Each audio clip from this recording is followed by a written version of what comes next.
قبلہ ذہن میں رکھیے، میں عرض کرنا چاہ رہا تھا کہ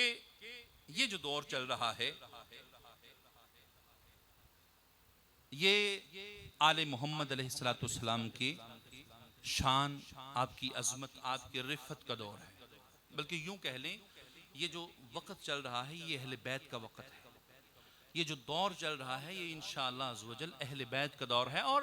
بڑے بڑے آپ نے سنے ہیں، بڑے بڑے تمام مکتبہ فکر اس بات پہ اتفاق کرتے ہیں اور دعائیں کرتے ہیں، اے اللہ ہمیں امام مہدی علیہ السلام کے لشکر سے اٹھا۔ اچھا قبلہ یہ بڑی دعائیں ہوتی ہیں، ایسے ہی سنی شیعہ وہابی دیوبندی سب اس پہ اتفاق کرتے ہیں اور دعائیں کرتے ہیں، اے اللہ ہمیں امام مہدی علیہ السلام کے لشکر سے اٹھا، ہمیں امام مہدی کے لشکر میں شامل فرما،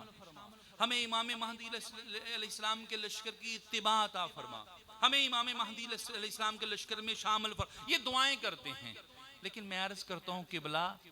یہ جس کو امام بنانے کی باتیں کر رہے ہو نا، یہ ان 12 میں سے 12واں ہے۔ سوچ سمجھ کے دعا کرنا، یہ انہی میں سے 12واں ہے جن کا پہلا قبول نہیں کرتے، یہ انہی میں سے 12واں ہے جن کا پہلا تم سے برداشت نہیں ہوتا، یہ انہی میں سے 12واں ہے جن کے پہلے کا ذکر سن کے تمہارے چہروں کو بل بدل جاتے ہیں، یہ وہی 12واں ہیں۔ ایک لمحے کے لیے یہ تو سوچو نا، یہ دعا کرنے سے پہلے سوچو، یہ تو وہ 12واں ہے جس کا نہ پہلا برداشت ہے، نہ دوسرا برداشت ہے، نہ تیسرا برداشت ہے۔ اور یہ دعائیں مانگنے والوں، یہ عرضیں کرنے والوں، یہ سفارشیں کرنے والوں، اگر چاہتے ہو نا کہ 12ویں کے لشکر میں داخل ہو جاؤ تو پہلے کا ذکر بھی قبول کیا کرو نا، دوسرے کا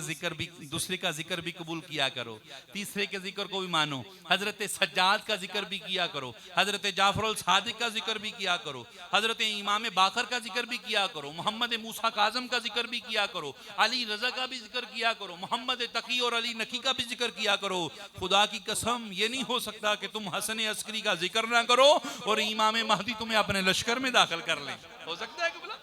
نہیں ہو سکتا۔ دوستان محترم،